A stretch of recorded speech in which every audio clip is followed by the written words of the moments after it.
சாம்பார் சாதத்துக்கு ஏற்ற மாதிரி சூப்பரான சைடிஷ் சேப்பக்கிழங்கு சாப்ஸ் எப்படி பண்ணுறதுன்னு பார்த்துடலாம். நான் இன்றைக்கி ஒரு 1/2 கிலோ சேப்பக்கிழங்கு எடுத்திருக்கேன். இது எல்லா மார்க்கெட்லேயும் கிடைக்கும். ஸோ இதை வந்து ஒரு 2 விசில் விட்டுறலாம். இந்த கிழங்கு வேகிறதுக்குள்ளே இதுக்கு ஒரு மசாலா ரெடி பண்ணிடலாம்.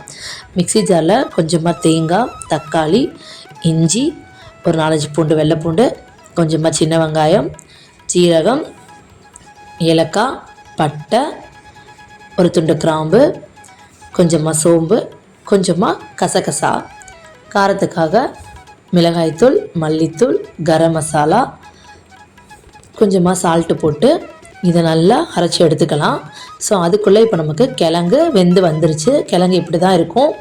இது வந்து பார்த்திங்கன்னா நல்லா தோல் எடுத்துட்டு உங்களுக்கு என்ன சைஸ் வேணுமோ ரவுண்டாகவோ நீளமாகவோ கட் பண்ணி எடுத்துக்கலாம். நீளமாக கட் பண்ணும்போது உங்களுக்கு வந்து பார்க்குறதுக்கே இது நல்லா கொஞ்சம் பெருசாக அழகாக இருக்கும். அதனால் இந்த கிழங்கு வந்து நான் ஃபுல் அண்ட் ஃபுல் கட் பண்ணி எடுத்துக்கிறேன். இது வந்து கொஞ்சம் லைட்டாக வந்து பிசுக்குத்தன்மை இருக்கும் இந்த கிழங்கு வந்து. ஸோ இதை வந்து நம்ம எண்ணெயில் போட்டு பொரிச்சு எடுத்துக்கலாம். இந்த பிசுபிசுத்தன்மை போகணும், கிழங்கு ருசியாக இருக்கணும் அப்படின்னா நல்லா ஒரு கடாயில் எண்ணெய் விட்டு நல்லா காஞ்சதும் நல்லா மொறுன்னு இந்த கிழங்கு வந்து பொரிச்சு எடுத்துடலாம். ஸோ இதை சிப்ஸ் மாதிரி இப்படியே கூட சாப்பிட்றலாம், அவ்வளோ சூப்பராக இருக்கும். ஸோ இப்போ இந்த எல்லா கிழங்கையும் பேட்ச் பை பேட்சாக போட்டு நல்லா பொரிச்சு எடுத்துக்கலாம். அதே கடாயில் ஒரு குழிக்கரண்டி எண்ணெய் விட்டு கொஞ்சமாக கடுகு, உளுத்தப்பருப்பு, கருவேப்பிலை போட்டு தாளிச்சிட்டு நம்ம அரைச்சி வச்ச அந்த மசாலாவை இதோட கொட்டி நல்லா சுருளாக தண்ணியே ஊற்றாமல் நல்லா சுருளை கடாயிலே விட்டு ஒரு 5-6 நிமிஷம் கிளறி விட்டுட்டே இருந்தோம் அப்படின்னா நல்லா சுருண்டு வந்துடும்.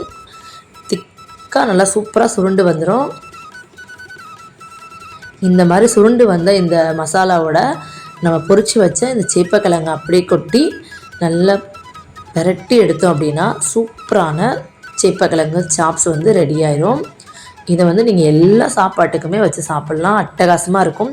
அதுவும் இந்த மாதிரி செஞ்சீங்க அப்படின்னா நீங்கள் கல்யாண பந்தியில் சாப்பிட்ற அதே ஸ்டைல் வந்து உங்களுக்கு கிடைக்கும். இந்த ரெசிபி உங்களுக்கு பிடிச்சிருந்தா கண்டிப்பாக ட்ரை பண்ணி பாருங்கள். வீடியோ பிடிச்சிருந்தா மறக்காமல் சப்ஸ்கிரைப் பண்ணி சப்போர்ட் பண்ணுங்கள். வீடியோ பார்த்ததுக்கு ரொம்ப ரொம்ப நன்றி. தேங்க்யூ.